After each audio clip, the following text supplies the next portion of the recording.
Hi అండి, welcome to Usha's kitchen. ఈరోజు మీకు ఇంట్లో చికెన్ ఫ్రైడ్ రైస్ ఎలా చేసుకోవాలో చూపిస్తున్నాను. ముందుగా కడిగి శుభ్రం చేసుకున్న 1/2 కిలో చికెన్, దానికి మ్యాగ్నేట్ చేసుకోవడానికి 1 స్పూన్ అల్లం వెల్లుల్లి పేస్ట్, కొద్దిగా పసుపు, 1 స్పూన్ కారం, తగినంత సాల్ట్, 1 ఎగ్,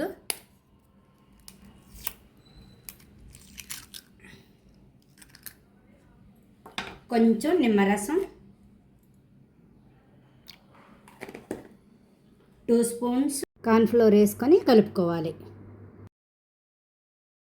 ఈ విధంగా మ్యాగ్నేట్ చేసుకొని 1 అవర్ పక్కన పెట్టుకోవాలి.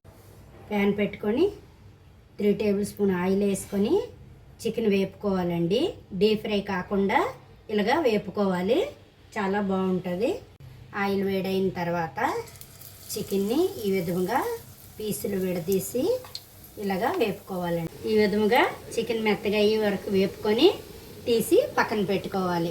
వేపిన చికెన్ పక్కన పెట్టుకొని 2 టేబుల్ స్పూన్ ఆయిల్ వేసుకొని 2 స్పూన్స్ క్యారెట్, కొద్దిగా క్యాప్సికమ్, కొద్దిగా పచ్చిమిర్చి, కొద్దిగా క్యాబేజ్ హై ఫ్లేమ్లో ఫ్రై చేసుకోవాలి.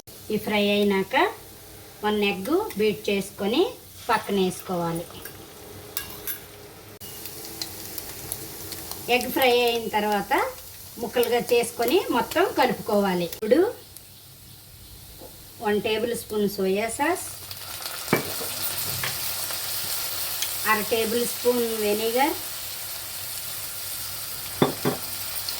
2 టేబుల్ స్పూన్ టమాటా కచప్ అన్నీ మిక్స్ చేసుకొని చికెన్ పీసెస్ అందులో వేసి మొత్తం కలుపుకున్న తర్వాత ముందుగా వండి పెట్టుకున్న రైస్ని ఇందులో యాడ్ చేసుకోవాలి. మొత్తం అంతా మిక్స్ చేసుకున్న తర్వాత ఇప్పుడు తగినంత సాల్ట్ వేసుకోవాలి. సాల్ట్ వేసుకొని మొత్తం మిక్స్ చేసుకోవాలి. కొద్దిగా కొత్తిమీర చల్లుకొని స్టవ్ ఆఫ్ చేసేయడమే. Home made chicken fried rice ready.